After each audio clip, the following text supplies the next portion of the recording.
Hey there, folks, and welcome to another Factorio Reddit Weekly. I'm Exterminator, and thank you so much for joining me again. And as always, we're checking out the top posts for the previous week here on the subreddit. We're going to start with this one, that one robot. I already looked at this, it's pretty funny. Construction Bot 10, Construction Bot 10, missing robot. Reward, 2 FPS. Please help us get our missing robot home safely. It's hilarious. If it's a player's bot, take off your ports. We'll break the connection. If it's a base bot, make sure there are no unpowered ports. I've seen my bots wait at dead port waiting charge till I come by to remove by hand. And abandon the port guy to go work base duty? Oh, yeah. Robots, I hate it when they migrate. Like, a lot of times when I die, which is a lot, the robots, my personal robots, will just migrate to the network, which I think is really annoying. I think they should just always go back into your body. You know, I would rather that than having them migrate. Factorio has ruined other games for me because the QOL, quality of life in this game is top notch. I completely agree. It makes it really hard for me to play other games, and that's honestly like a lot of the reason that I stopped playing Dyson Sphere Program so early on in my playthrough on the channel. Because it was just like the game, the content and stuff was really cool, and I think it's a good game, but the lack of just like quality of life stuff I just couldn't really play it. Started playing RimWorld a couple weeks ago, and I love the game, but I can't go a minute or two without wishing the UI and workflows optimized like Factorio. This has happened with every game I've played since I started playing Factorio. Kudos to the dev team for setting the gold standard of usability. Exactly. During the early access period, they set a gold standard for not just communication, but community consultation and involvement too. And as far as I'm aware, they're still setting gold standard for bug fixes. Only dev I know who admitted to a mistake that broke mods and a correction update within 12 hours of the first report. Yes. Pretty crazy how on top of things the devs are, and how much they just fix the game and optimize it. It might be too much to ask, but I think every game dev should have to play Factorio so they can learn the ways. Man, wouldn't that be great? Apparently, alien biomes adds shallow water. This Death World just got a whole lot harder. I actually didn't realize it did this. Maybe it's a new thing, or I just never knew that. Yeah, that's gonna get a little bit scary. Fun useless fact: shallow water is a vanilla thing. Oh. But it doesn't spawn by default. You can place it in an editor, in a fully vanilla game. Alien Biomes just takes it and uses it in the generation. So, I mean, I think I did know this because I have messed with the editor a bit. I do recall seeing shallow water. I never really made that connection though, that there was something that could be crossed. So, that's pretty cool. Progress on my biter fan art. Nice. The biter looks really good. It's actually really accurate. Yeah, I think cracks for the bent wall would be good for sure. Well done. I love seeing fan art. Now, adhesive tape can be used to glue atomic bomb and artillery shells together. Oh no, that is not what we need. Oh boy. So this is the atomic artillery mod, I think, or maybe it's just built into whatever mod they're using for the tape stuff, because that's not part of the atomic artillery mod. I want to make an appropriate icon of them being clumsily glued together. Okay, so here's a one apparently. There we go. That looks safe, right? Safe to launch out of the artillery at high speeds. This is awesome. This is too hilarious. As a joke, someone should make a mod that includes duct tape and it needs it in every single recipe. Oh my god. Not your standard main bus. Oh, I've seen stuff like this before where like huge warehouses or chests are used like in the bus to send items multiple directions. This is actually really cool. Definitely some circuitry needed there, as you can see, though. All stuff in the base is transported through the bus. It works like logistics chest, but with belts and loads of circuits. You can specify what you need your endpoint, and the stuff will automatically be delivered. It's kind of a logistic belt network. Interesting. Very cool. Simple, yet so effective. And laggy. Very laggy. I'm not sure how effective this is, to be honest. Having this kind of crossroad deadlock constantly. Yes. Yes. Also, it just kind of limits the throughput. I mean, in this case, like, they are allowing multiple trains to go through at once, but in some cases, junction deadlocks, then at some point you've missed the fundamental rule. Chain signals on the entry to junction and within it only plays a rail signal and a chain when your longest rail can safely and entirely stop after the signal when your longest train. Yeah, I'm still not a fan of roundabouts. Alright, breathe deeply. Time to start building the base. I love this. This is the first thing they did. Just set up probably a tiny little base to make a bajillion walls and stuff, and then they decide to set up their main base. This is an interesting way of doing it. I only have my jumpstart base in the middle and a mining outpost from this point with the perimeter secured. I'll start building my factory without the annoyance of those pesky hippies. Oh my gosh. I mean, they could just turn on peaceful mode. I feel like this is part of the fun for them, though, which is totally fine.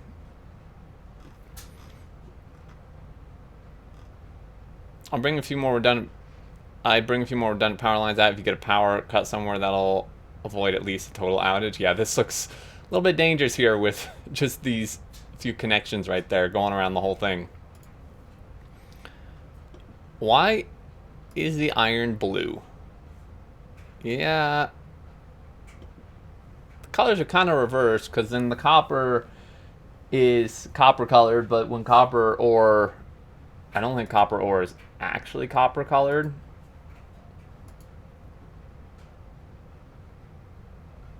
Real, I mean, it does kind of look like that. There's some red in there too, I guess. Because you are secretly a robot and there's no oxygen on the planet, so ores can't oxidize. I know there has to be oxygen to use furnaces, but still, I think this would be an interesting theory.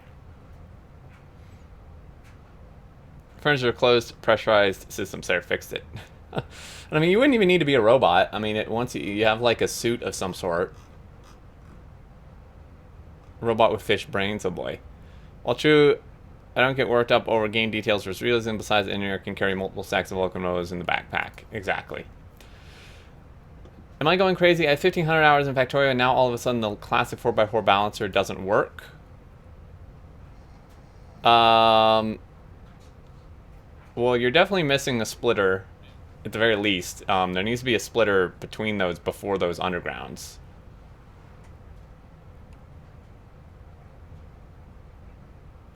Yes, exactly. I may need some sleep. Maybe they just haven't slept in 1,500 hours. Oh my god. Don't worry, I've done that before as well, though.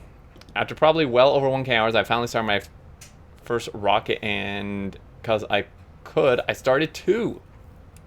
And planning for 2 more, it looks like. Very nice. Big congrats to them. Why build 1 when you can build 2 for the price? For twice the price, exactly. First rule of government spending. Yep. Steam, oil, and artillery cooking the endless biters. Oh boy. Based on the preview image there. Okay, so we have some smarts, which I don't understand. Holy god.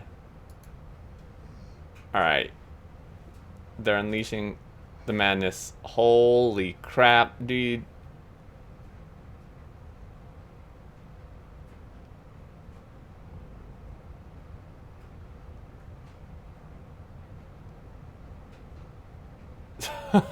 Yeah, this is like World War III right here. Holy moly. Flamers are so good, though. This is awesome. And then this kind of an explanation of it. I don't really understand it. Overall, very cool, though. Come on. I thought destroying the nest could slow down the evolution. I was hunting to destroy every nest in the map because, well, if there's no survivors, they can't evolve. Well. Yeah, it kind of does the opposite of that. It does increase it, but pollution is a far more impactful factor. Consider the following. So a 200 nests around your base, this contributes 200 times 0.02 equals 40 evolution. During the same time, you have produced 10,000 pollution. This is in addition to already existing However, money is looks like 4 million pollution. That's a lot more evolution from pollution. However, now biters have to travel really far before they are a threat. I generally only clear biter nests that are near my pollution cloud. That way it happens organically and my base stays fairly safe. That is very true. They cannot swim. Train queuing behavior looks weird when they can't block each other.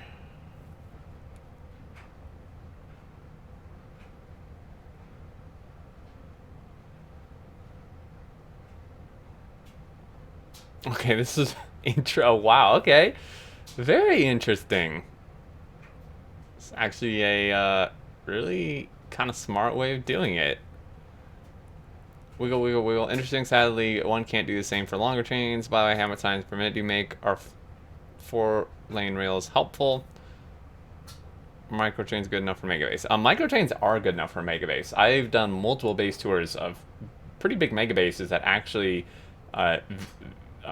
very effectively use small trains like this, specifically 1-1s or 1-2s. Very cool system though.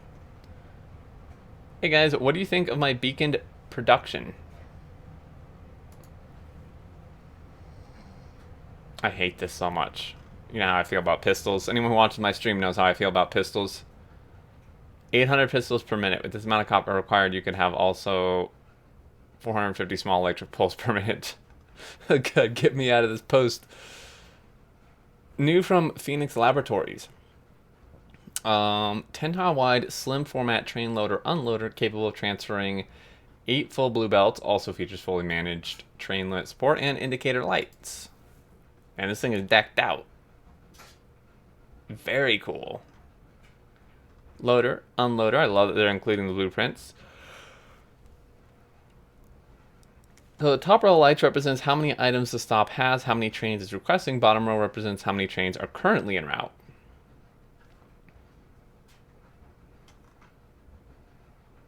Okay, pretty cool.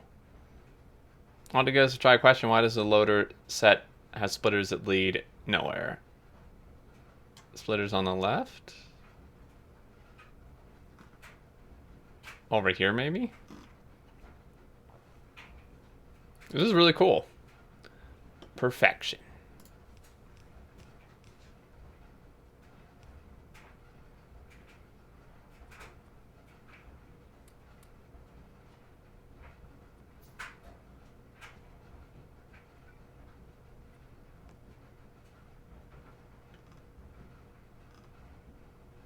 Amazingly here, there's still stone in the inventory. The undergrounds didn't line up perfectly with the pump. Yeah, I'm not quite sure on how that's perfection, but advanced Dragon's Teeth designs tested. Oh, I love this. Okay. Their non-YouTube version of this. Each wave of enemies includes human biters, big biters, medium biters, design notes. Do they have blueprints for this?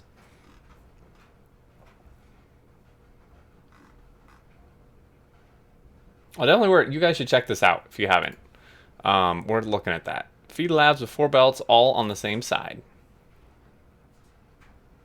This is actually really cool. This is pretty helpful. I like how they do the squiggly in there in the underground to take advantage of it. Very, very creative. You know, there's all kind of ways to route belts and stuff to make use of the space you have. My advanced oil production pod, I plan to design many of these small self-contained facilities to create a base out of them. I like this a lot. Definitely getting the like micro factory field design feels here.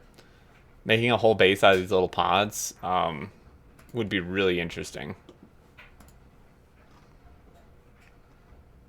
Are ratio correct though? And what about lube? Yes, lube. That's the real question. Pumps are set up to say crack heavy if heavy is greater than light. Crack light if light is more than petroleum. That has never failed me. It should always work as long as I use enough petroleum. So it seems like mostly works. Sounds of this is going to take so long and cost so much plays in the background. When I prepared to launch my first rocket, I hand fed it what I thought was the entire recipe, only to be greeted by 1%. Yeah, it is kind of deceiving. I think I did the same thing actually as well. When they first introduced the rocket silo, is they I was like, oh yeah, I'll just stick these, 30 materials, 10 of each in, and then be done. And I was like, wait, why is there only 1% there? This is ridiculous. What's those 3 prod 2s for 4 prod 3s? You'll save resources by the first launch. Yes, this exactly. Prod 3s in your rocket silo is super important. 3K hours and I only just got around to trains. In hindsight, I really should have learned how to use them earlier. Yeah, they're pretty helpful. What do you even do for 3,000 hours without trains? That is also a really good question. Collect enough ore to belt 8 blue belt lanes of iron across the map. Yeah, I feel like thinking about building, like playing for 3K hours just using belts. Oh my goodness. No, thank you. That is so many belts. Don't forget to limit your chest, people.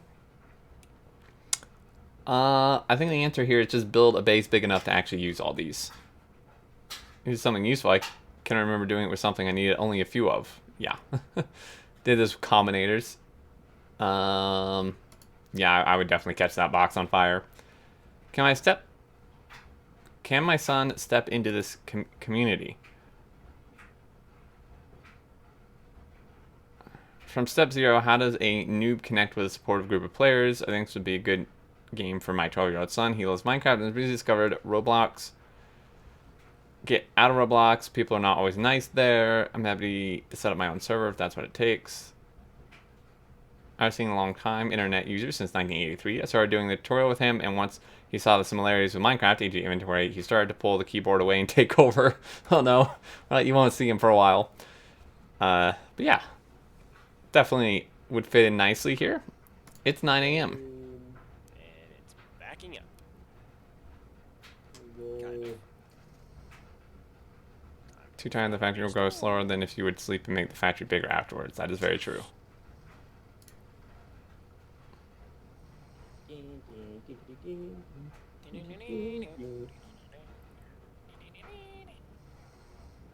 Where's the towers?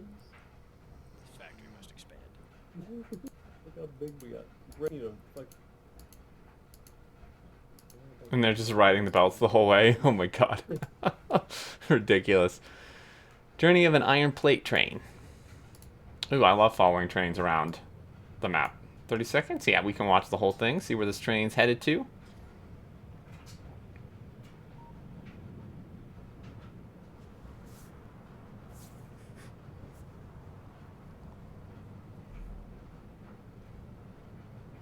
I feel like it's going in a circle.